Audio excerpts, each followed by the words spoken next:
ఈ రోజు అరుణ్ జైట్లీ స్టేడియం వేదికగా ఢిల్లీ క్యాపిటల్స్ మరియు లక్నో సూపర్ జైంట్స్ జట్లు ఒక ఇంపార్టెంట్ మ్యాచ్కి సిద్ధమయ్యాయి. మెయిన్లీ ప్లే ఆఫ్ రేస్ దృష్ట్యా చూసుకుంటే ఈ మ్యాచ్ లక్నో టీంకు చాలా ఇంపార్టెంట్. అఫ్కోర్స్ ఢిల్లీ టీంకి కూడా కొంతవరకు ఛాన్సెస్ ఉన్నాయి, బట్ వాళ్ళు ప్రాక్టికల్గా చూసుకుంటే ప్లే ఆఫ్స్కి వెళ్ళడం ఆల్మోస్ట్ ఇంపాసిబుల్. ఒకవేళ వెళ్ళాలనుకుంటే ఈ మ్యాచ్ని ఒక 150 పరుగుల దాడితో గెలవాలి, ఆ నెక్స్ట్ మ్యాచ్ని కూడా అలాగే గెలవాలి. సో మనం ప్రాక్టికల్గా మాట్లాడుకుంటే లక్నో టీంకి ప్లే ఆఫ్స్కి వెళ్ళే ఛాన్సెస్ ఎక్కువగా ఉన్నాయి. అండ్ వాళ్ళు తమ నెక్స్ట్ 2 మ్యాచెస్లో గెలిస్తే ప్లే ఆఫ్స్కి ఎలా వెళ్ళగలరో అని దానిపై నేను వీడియోలో మాట్లాడుకున్నాను. సో లక్నో టీం ఈరోజు డీసీని ఓడించి అండ్ దెన్ ముంబైని కూడా ఓడిస్తే వాళ్ళకి ఖచ్చితంగా ప్లే ఆఫ్స్కి వెళ్ళే ఛాన్సెస్ మెరుగవుతాయి. అయితే ఈ మ్యాచ్లో లక్నో టీం ఎలాగైనా సరే ఓడిపోవాలని చెప్పి ఆర్సీబీ ఫ్యాన్స్ చాలా గట్టిగా ప్రార్థిస్తారు.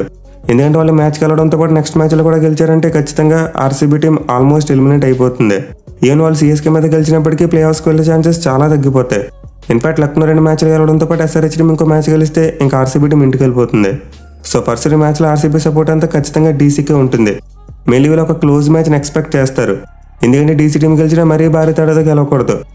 ఒక 100 రన్స్ తేడాతో గెలిస్తే మళ్ళీ అది ఆర్సీబీకి ప్రమాదమయ్యే ఛాన్స్ ఉంటుంది. సో ఈ మ్యాచ్లో ఆర్సీబీ ఫ్యాన్స్ ఢిల్లీ గెలవాలని కోరుకుంటారు, అట్ ది సేమ్ టైం ఒక చిన్న మార్జిన్తో గెలవాలని కోరుకుంటారు. బట్ ఎనిమిది 2 జట్ల మధ్య హెడ్ హెడ్ స్టాట్స్ చూసుకుంటే మాత్రం లక్నోది అప్పర్ హ్యాండ్.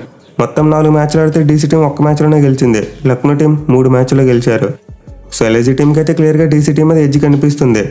అయితే ప్రీవియస్కి ఏడాది 2 జట్ల మధ్య మొదటి మ్యాచ్ జరిగినప్పుడు డీసీ టీం లక్నోలో ఓడించారు. సో ఫస్ట్ మ్యాచ్లో గెలిచిన కాన్ఫిడెన్స్ అయితే ఖచ్చితంగా ఢిల్లీ టీంకి చాలా ఎక్కువగా ఉంటుంది. ఈవెన్ ప్రజెంట్ 2 జట్ల ఫామ్ కంపేర్ చేసుకుంటే డీసీఏ కాస్త బెటర్గా కనిపిస్తుంది. ఎందుకంటే లక్నో టీం తమ లాస్ట్ మ్యాచ్లో ఎస్ఆర్హెచ్ చేతిలో ఘోరంగా ఓడిపోయారు. ఐపీఎల్ చరిత్రలో ఎన్నడూ లేని విధంగా ఒక అతిపెద్ద లాస్ను ఫేస్ చేశారు. ఈవెన్ ఢిల్లీ టీం కూడా తమ లాస్ట్ మ్యాచ్లో ఆర్సీబీ మీద ఓడిపోయారు. బట్ వాళ్ళు ఓడిపోయినందుకు కొన్ని మెయిన్ రీజన్స్ ఉన్నాయి. వాళ్ళకి రెగ్యులర్ కెప్టెన్ పంత్ అందుబాటులో లేడు. బట్ లక్నో టీం విషయానికి వస్తే అలా కాదు, వాళ్ళు తమ ఫుల్ టీంతో కూడా ఎస్ఆర్హెచ్ మీద ఘోరంగా ఓడిపోయారు. సో ఈ మ్యాచ్లో అయితే ఎలా అయినా సరే లక్నో టీం కంబ్యాక్ చేయాలని చూస్తుంది. At the same time DC వాళ్ళు లక్నో ఓడించి తమ ప్లే ఆఫ్ ఆశలను సజీవంగా ఉంచుకోవాలని చూస్తారు. దీంతో ఖచ్చితంగా మనమైతే 2 జట్ల మధ్య ఒక మంచి నెక్ టు నెక్ మ్యాచ్ చూసే అవకాశాలు ఉన్నాయి. ఇక ఈ మ్యాచ్ ఆడపై అరుణ్ జైట్లీ స్టేడియం యొక్క పిచ్ రిపోర్ట్ చూసుకుంటే చాలా వరకు batting friendly wicket. Especially air చూసుకుంటే బ్యాట్స్మెన్కి ఒక పండగ అని చెప్పుకోవచ్చు. ఎందుకంటే ఈ గ్రౌండ్లో ఇప్పటివరకు 4 మ్యాచ్లు జరిగాయి. అంటే 4 మ్యాచ్ల్లో ఫస్ట్ ఇన్నింగ్స్ యావరేజ్ స్కోర్ చూసుకుంటే ఏకంగా 242 రన్స్ ఉంది. సో ఈ గ్రౌండ్లో ఆడ జరిగిన 4 మ్యాచ్లు ఏకంగా 7 సార్లు 200+ స్కోర్ వచ్చింది. దీంతో ఖచ్చితంగా మరోసారి మనం ఈ మ్యాచ్ కోసం ఒక మంచి బ్యాటింగ్ ట్రాక్ని ఎక్స్పెక్ట్ చేయవచ్చు. ఇక ఈ గ్రౌండ్ యొక్క స్టాట్స్ విషయానికి వస్తే ఇప్పటివరకు మొత్తం 88 ఐపీఎల్ మ్యాచెస్ జరిగాయి. అంటే 88 మ్యాచ్లో ఫస్ట్ బ్యాటింగ్ చేసిన టీం 41 మ్యాచ్లో గెలిస్తే చేజ్ చేసిన టీమ్స్ 46 మ్యాచ్లో గెలిచాయి. అలాగే గ్రౌండ్లో ఫస్ట్ ఇన్నింగ్స్ యావరేజ్ స్కోర్ 167 రన్స్గా ఉంది. సో స్టాట్స్ బయట అయితే లిటిల్ బిట్ చేజ్ చేసిన టీమ్స్కి అడ్వాంటేజ్ కనిపిస్తుంది, కానీ ఆడ చూసుకుంటే మాత్రం కంప్లీట్లీ డిఫరెంట్. ఈ గ్రౌండ్లో ఆడిన 4 మ్యాచ్లో కూడా ఫస్ట్ బ్యాటింగ్ చేసిన టీమ్సే గెలిచాయి. సో దీన్ని బట్టి చూసుకుంటే టాస్ గెలిచిన కెప్టెన్ మోస్ట్ లైక్లీ ముందుగా బ్యాటింగే తీసుకుంటారు. Especially DC team first batting చేసినప్పుడు టార్గెట్ని బాగా డిఫెండ్ చేసుకోగలుగుతున్నారు. సో పంత్ అయితే మోస్ట్ లైక్లీ టాస్ గెలిస్తే ముందుగా బ్యాటింగే తీసుకుంటాడు. బట్ లక్నో టీం మాత్రం వాళ్ళు తమ లాస్ట్ మ్యాచ్లో ఫస్ట్ బ్యాటింగ్ చేసి ఓడిపోయారు కాబట్టి మేబీ వాళ్ళు టాస్ గెలిస్తే ఫీల్డింగ్ తీసుకునే అవకాశాలు ఉంటాయి. ఇక గ్రౌండ్లో చూసుకుంటే ఓవరాల్గా అయితే డీసీ టీంకు అంత మంచి రికార్డ్ లేదు. బట్ ఈ ఏడాది చూసుకుంటే మాత్రం ఈ గ్రౌండ్లో వాళ్ళు చాలా మంచి ఫలితాలు చూస్తున్నారు. ఈ సీజన్లో ఈ గ్రౌండ్ ఆడిన 4 మ్యాచ్లో 3 మ్యాచ్లు గెలిచారు, ఒక్కటి మాత్రం ఓడిపోయారు. మెయిన్లీ గెలిచిన 3 మ్యాచ్లు కూడా చివరికి ఆడిన మ్యాచ్లే. సో డీసీ టీం అయితే ఏడాది గ్రౌండ్లో చాలా మంచి ఫలితాలు చూస్తుంది. And for the first time IPL హిస్టరీలో ఈ గ్రౌండ్లో వాళ్ళు లక్నోతో తలపడబోతున్నారు. సో ఖచ్చితంగా డీసీ టీంకి చాలా వరకు హోమ్ అడ్వాంటేజ్ ఉండే అవకాశాలు ఉన్నాయి. ఇక వెదర్ రిపోర్ట్ విషయానికి వస్తే నేను కేకేఆర్ మరియు జీటీ మ్యాచ్ రద్దయిన తర్వాత ఇప్పుడు చాలా ఇంట్రెస్టింగ్గా పరిస్థితులు ఏర్పడ్డాయి. ఆ మ్యాచ్ రద్దయిన తర్వాత ఈ మ్యాచ్ కూడా రద్దు అయితే పరిస్థితి ఏంటని చెప్పి ఒక క్వశ్చన్ మార్క్ వచ్చింది.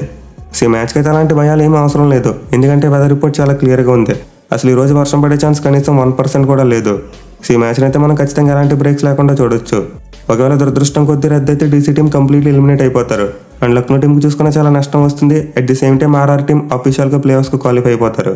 సో ఒకవేళ ఈ మ్యాచ్ రద్దు అయితే మళ్ళీ క్లియర్గా దీనికోసం ఒక వీడియో చేస్తానులేండి. అండ్ నేను కేకేఆర్ మరియు జీటీ మ్యాచ్ గురించి వీడియో చేయలేదు, ఎందుకంటే ఆ మ్యాచ్ రద్దు అయింది. అండ్ ఆ మ్యాచ్ రిజల్ట్ మిగతా టీమ్స్ మీద ఎలాంటి ఎఫెక్ట్ చూపించలేదు. అఫ్కోర్స్ గుజరాత్ వాళ్ళు అఫీషియల్గా ఎలిమినేట్ అయిపోయారు. అలాగే కేకేఆర్ టీంకి చూసుకుంటే అఫీషియల్గా టాప్ 2 ప్లేస్ కన్ఫర్మ్ అయిపోయింది. వాళ్ళు ఖచ్చితంగా ఇప్పుడు క్వాలిఫైర్ 1 ఆడబోతున్నారు. సో కోల్కతా టీం ఇలా పాయింట్స్ టేబుల్లో టాప్ 2లో ఉంటూ క్వాలిఫై కావడం ఇది కేవలం 3వ మాత్రమే. అండ్ ప్రీవియస్గా వాళ్ళు ఇలా క్వాలిఫై అయిన 2 సార్లు కూడా కప్పు గెలిచారు, 2012 మరియు 2014. ఆ 2 సీజన్స్లో వాళ్ళు టాప్ 2లో ఉంటూ ప్లే ఆఫ్స్కి వెళ్ళారు. అండ్ ఆ 2 ఇయర్స్ వాళ్ళు సక్సెస్ఫుల్గా కప్పును కూడా సొంతం చేసుకున్నారు. సో రికార్డ్ బట్టి చూసుకుంటే ఇప్పుడు 3వసారి కేకేఆర్ టీం టాప్ 2లో క్వాలిఫై అయింది కాబట్టి మేబీ ఈసారి కూడా వాళ్ళకి కప్పు గెలిచే అవకాశాలు ఉంటాయి. ఇక ఈ రోజు మ్యాచ్లో డీసీ టీం విషయానికి వస్తే లాస్ట్ మ్యాచ్లో ఆర్సీబీ టీం మీద ఓడిపోయారు. బట్ ఈ మ్యాచ్లో చూసుకుంటే మాత్రం వాళ్ళకున్న biggest positive Rishabh Pant is back. So గత మ్యాచ్లో అతనైతే బ్యాన్ కారణంగా ఆడలేకపోయాడు. బట్ ఈ మ్యాచ్లో మాత్రం అతని మీద ఉన్న బ్యాన్ తొలగిపోయింది. సో ఖచ్చితంగా రిషబ్ పంత్ ఈ మ్యాచ్ ప్లేయింగ్ లెవెన్లోకి యాజ్ ఎ కెప్టెన్గా వస్తాడు. బట్ గత మ్యాచ్లో చూసుకుంటే డీసీ బ్యాటింగ్ చాలా వరకు ఫెయిల్ అయింది. మళ్ళీ టాప్ ఆర్డర్ నుండి ఎక్కువ రన్స్ రాలేదు. దీంతో మిడిల్ ఆర్డర్ బ్యాట్స్మెన్ కాస్త పోరాడినప్పటికీ మ్యాచ్ని అయితే గెలవలేకపోయారు. సో డీసీ టీం మ్యాచ్ గెలవాలంటే ఖచ్చితంగా వాళ్ళు టాప్ ఆర్డర్ ఫైర్ అవ్వాలి. మెయిన్లీ వార్నర్ మరియు జేక్ ఫ్రేజర్ వీళ్ళిద్దరు కాంబినేషన్ వర్కౌట్ అయితే ఆ టీం అద్భుతమైన ఫలితాలు చూస్తుంది. అలాగే అభిషేక్ పూరియల్ కూడా చాలా వరకు మంచి ఫామ్లో ఉన్న ప్లేయరే. సో డీసీ టీం అయితే తమ టాప్ ఆర్డర్ మీద మరోసారి గట్టిగా ఆశలు పెట్టుకుంటారు. ఎస్పెషల్లీ జేక్ ఫ్రేజర్ కనుక ఒక 6 ఓవర్లు బ్యాటింగ్ చేస్తే ఖచ్చితంగా టీంకి ఈజీగా భారీ స్కోర్ వస్తుంది. మెయిన్లీ ఆడది గ్రౌండ్లో ఆడినప్పుడు అతను చాలా బిగ్ స్కోర్స్ కొట్టాడు.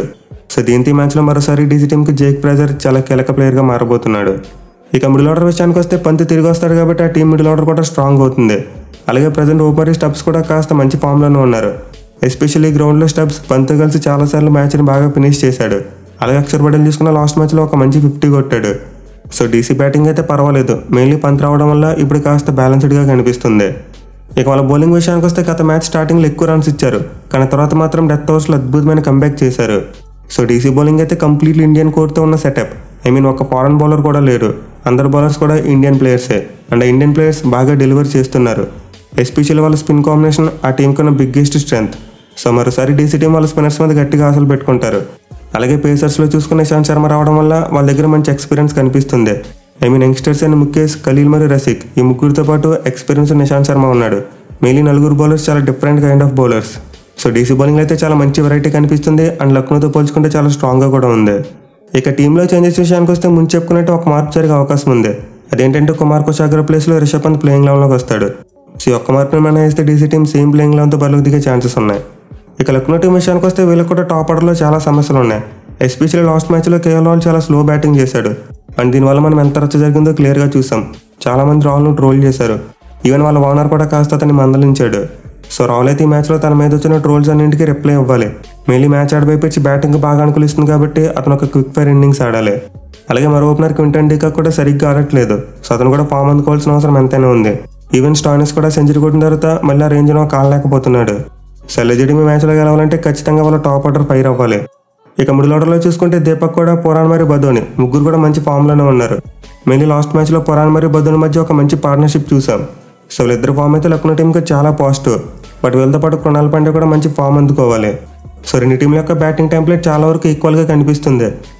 Powerful top order followed by decent middle order. But bowling విషయానికి వస్తే మాత్రం డీసీతో కంపేర్ చేసుకుంటే ఎల్ఎస్జీ టీం చాలా వీక్గా ఉంది. ఎస్పెషల్లీ వాళ్ళ బౌలర్స్ లాస్ట్ మ్యాచ్లో ధారాళంగా పరుగులు ఇచ్చారు.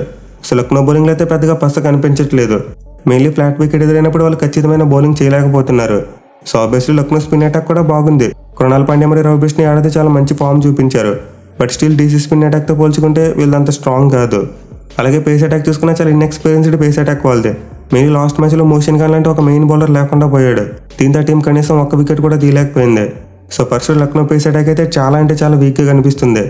అయితే మ్యాచ్లో మోషన్ ఖాన్ ఫిట్గా ఉండి ప్లేయింగ్ లెవెన్లోకి వస్తే మాత్రం ఖచ్చితంగా వాళ్ళు హోప్స్ పెంచుకుంటారు. ఎందుకంటే మోషన్ ఖాన్ ఈ సీజన్లో చాలా మంచి బౌలింగ్ చేశాడు. అలాగే నవనీత్ దగ్గర కూడా కొంతవరకు ఎక్స్పీరియన్స్ ఉంది. సో లక్నో బౌలింగ్ క్లిక్ కావాలంటే ఎవరో ఒకరు బాగా వేస్తే సరిపోదు. వాళ్ళ దగ్గర ఉన్న బౌలింగ్ అటాక్ అందరూ కూడా పెర్ఫామ్ చేయాలి. అప్పుడు మాత్రమే వాళ్ళు మంచి రిజల్ట్ను చూడగలరు. ఇక టీంలో చేంజెస్ చూసుకుంటే ముందు చెప్పుకున్నట్టు మోషన్ ఖాన్ ఫిట్గా ఉంటే అతను ఖచ్చితంగా ప్లేయింగ్ లెవెన్లోకి వస్తాడు. అలాగే లక్నో టీం కావాలనుకుంటే తమ ఓపెనింగ్ కాంబినేషన్లో కూడా మార్పు చేయొచ్చు. క్వింటన్ డీకాక్ని పక్కన పెట్టి కేల్ మెరిస్ లాంటి అగ్రెసివ్ ప్లేయర్ని తీసుకొచ్చే ఛాన్సెస్ ఉన్నాయి. ఎస్పెషల్లీ అతని టీంలోకి వస్తే రాహుల్ మీద కాస్త ఒత్తిడి తగ్గుద్ది. అతను స్టార్టింగ్లో స్లోగా ఆడినా పర్వాలేదు, రన్ రేట్ను కేల్ మెరిస్ కంట్రోల్ చేస్తాడు. సో లక్నో టీం ఈ మ్యాచ్లో అయినా సరే కేల్ మెరిస్ లాంటి ఒక బీస్ట్ని తీసుకొచ్చే ప్రయత్నం చేయాలి. ఇక ఈ మ్యాచ్లో అయితే నేను మోస్ట్ లైక్లీ డీసీ టీంకి ఎక్కువ గెలిచే అవకాశాలు ఉన్నాయనుకుంటున్నా. ఎందుకంటే వాళ్ళు హోమ్ గ్రౌండ్లో చాలా డిఫరెంట్ క్రికెట్ ఆడుతున్నారు. ఎస్పెషల్లీ వాళ్ళ బ్యాట్స్మెన్ చాలా అగ్రెసివ్ ఇంటెంట్ చూపిస్తున్నారు.